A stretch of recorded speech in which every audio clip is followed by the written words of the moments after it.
Hey you guys, so it's Keoshia and I'm back for another video. If you like my videos, please give this video a thumbs up. Make sure you guys subscribe.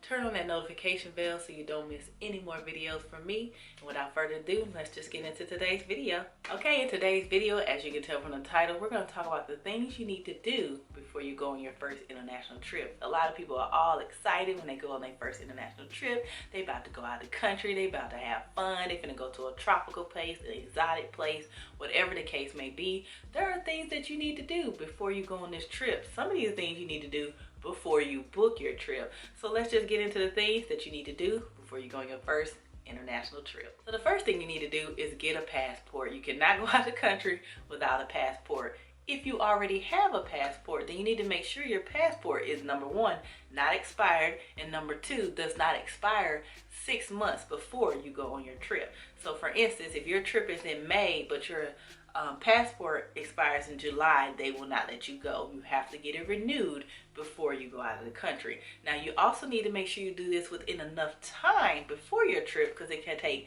6 to 8 weeks to get your passport back. So make sure when you're planning your first international trip that you already have your passport in place, or you have checked your passport. Make sure it does not need to be renewed. Make sure it doesn't expire within the 6 months before you travel. That way you'll have everything you need before you go on your first trip. The second thing you need to do is get a visa if it's required for the country that you're traveling in. Not all countries require for you to obtain a visa before going, but some do. So make sure you go to the government's website of the country that you're traveling and make sure they do or do not require a visa, because it will also take time for you to go ahead and apply for that and get it back before your trip. The next thing you need to do is check on your medications. A lot of countries require you to bring proof of any medications that you're bringing into their country that you actually need them. You need to have a doctor's note, a written prescription, and all of that kind of stuff. Some require you to go online and submit the medicines that you're bringing with you,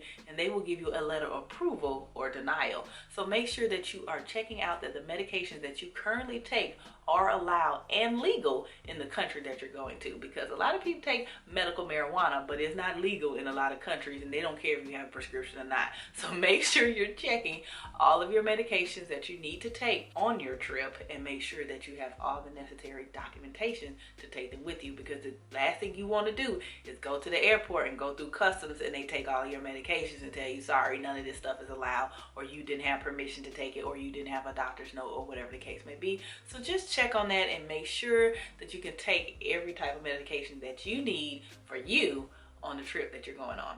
The next thing you need to do is worry about medical insurance. Now, some medical insurance do require or do have overseas policies that you can sign up for the month that you're going in. Unfortunately, I think they only do it by the month, so you can't do like a week and pay what they call a prorated fee. I think it's just for a month.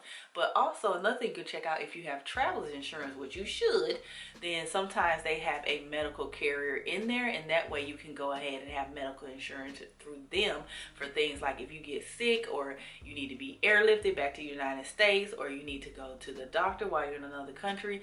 Those things are covered, and I think they reimburse you. I don't know if they pay up front, but I think they reimburse you if you have to do that stuff. Or some stuff you could just file a claim, because like if you get medical lifted to the United States, clearly you ain't got that much money in your bank account.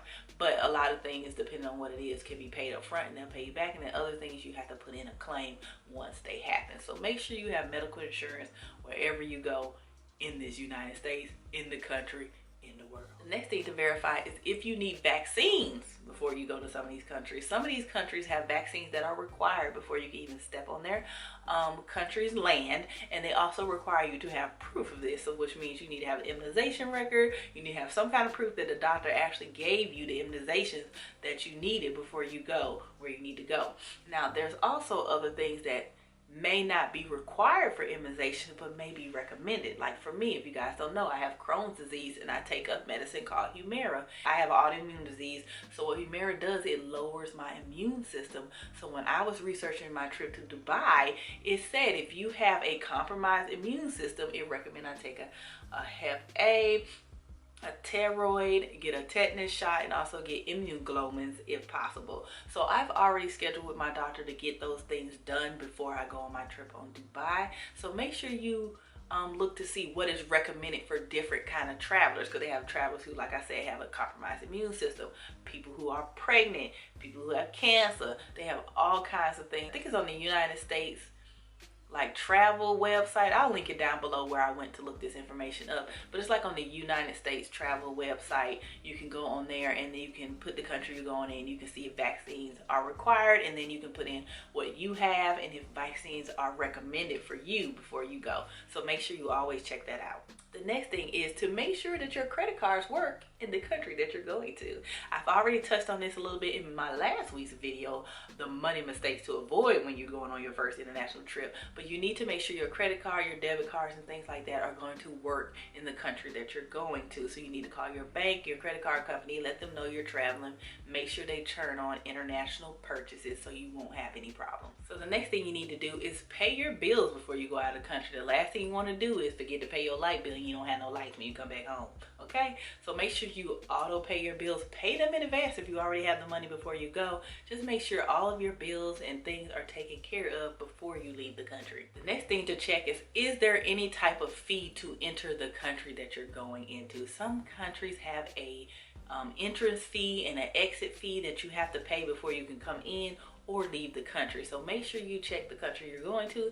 Make sure you're checking the city, wherever it is that you go, and make sure they don't have any fees associated with you actually being there and actually leaving to go home. The next thing you need to do is buy all the tickets for the excursions, sightseeing, tours, all that type of stuff. Buy it before you go. The reason being is most of the time that stuff books up, especially if you're traveling to a country during the most popular tourist season. Now, sometimes when you're going on the off season, when a lot of people are not there, it may or may not book up. But if you're going definitely during a popular time when other people want to go, make sure you go ahead and book all of that stuff in advance. That way you know what time you need to be there. They can send you the itinerary and you won't have any problems. The next thing you need to do is download apps and maps and things like that that can help you while you're in the other country. Because if you don't have service when you get over there, the internet is sketchy, the Wi-Fi ain't working, at least you'll have some of those apps already downloaded and you can use them without the internet. So make sure you're downloading like Google Maps, Google Translator, whatever the case may be. Take screenshots of the hotel address where you're staying or write it on a piece of paper. Just make sure any kind of app or anything that you think you're gonna need while you're over there, go ahead and download it now so you already have it on your phone and set up and ready to go. A lot of people when they go overseas, they like to use what's called the WhatsApp. This is an app where you can make telephone calls. This is an app where you can make text messages, and it does not charge you an international fee or any type of thing like that because it is like a app that's used on the Wi-Fi, so you don't have to worry about any fees like that, so you can make the call over the Wi-Fi. So make sure you have WhatsApp if you're going out of the country. There's a lot of things a lot of countries use. A lot of people use the WhatsApp. I just found out about it. I love it. I use it all the time because I have some of my clients that are out of the country and I'm like, girl, who finna pay these fees? Okay, so one of my clients actually told me about it and we've been using it ever since. So if you haven't heard of the WhatsApp, go check it out. But yes, make sure you have apps and all that kind of stuff already downloaded on your phone before you go.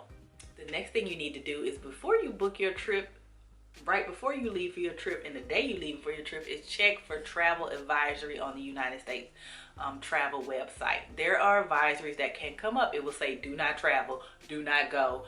If you go, make sure you write a will and testament in your estate and have your beneficiaries ready, because there's some countries they recommend that you do not go to. Don't even step your foot onto their soil because you may not make it back. So you need to make sure you're checking the travel advisories on the United States travel website before you book a trip, after you book the trip, and right before you leave the trip, and on the day you leave a trip, because travel advisories can change overnight, in hours, in seconds, okay, depending on what's going on.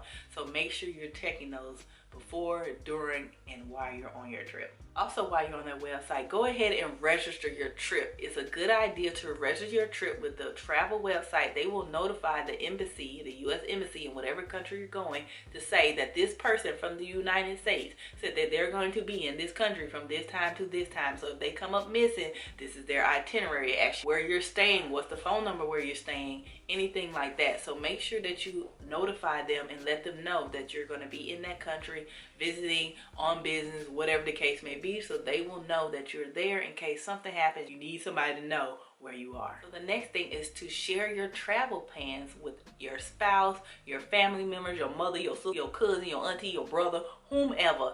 Print out a packet of where you're staying, the number to where you're staying, the flight itinerary, the things you plan to do each day. You need to make sure you check in with them on a regular basis also while you're over there, to say, okay, I'm on my way to here, I'm okay right now, I'm on my way to here, I'll call back in about 30 minutes. You know, if I don't talk to you in like 2 hours, call the police, whatever the case may be. Do what you got to do to stay safe. Make sure somebody knows where you are at all times, where you're going, what your itinerary was, so they can kind of backtrack and follow the steps that you took in case something happens to you, in case something comes up. Okay, you want to always better be safe than sorry. I'd rather bombard some people with a whole bunch of information about what I'm doing, where I'm going, and get on their nerves than to come up missing and they can't find me. Okay, so make sure you're letting somebody know what you're doing, when you're doing it, how you're doing it, and why you're doing it. So the next thing is to make sure you keep your documents with you. Now, a lot of people, when you go to a foreign country, they require you to show your passport when you're doing any kind of tours or excursions or purchasing anything, and that's completely fine. But the one thing I want to tell you to do is do not take your original with you. Leave your original at the hotel. Make a copy of your passport, the front and back pages, and make sure you carry that paper copy with you in case something happens.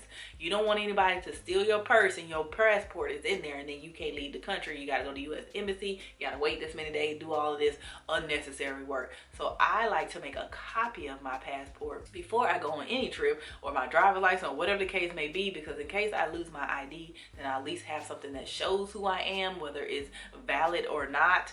I think in other countries I've read that it is valid if you have a copy of it versus the original, because they know a lot of people don't want to walk around with their original passport in case it gets stolen, in case you lose your bag or anything like that. So you leave the original in the hotel or in the safe at the hotel or whatever the case may be, and you will take the paper copy with you. That way you don't have to worry about losing it or having any problems. Okay, you guys, so those are all the must-dos for me that I have to do before I go on my first international trip. These are things to make sure that I stay safe, make sure people know who I am, and make sure I have enough money to cover for emergency, make sure people can find me within emergency, and make sure that my trip goes as well as possible. So if you like these tips and tricks that I gave you guys, please give this video a thumbs up. Make sure you guys subscribe. Make sure you turn on that notification bell so you don't miss any more videos from me, and I'll see you guys in the next video. Bye.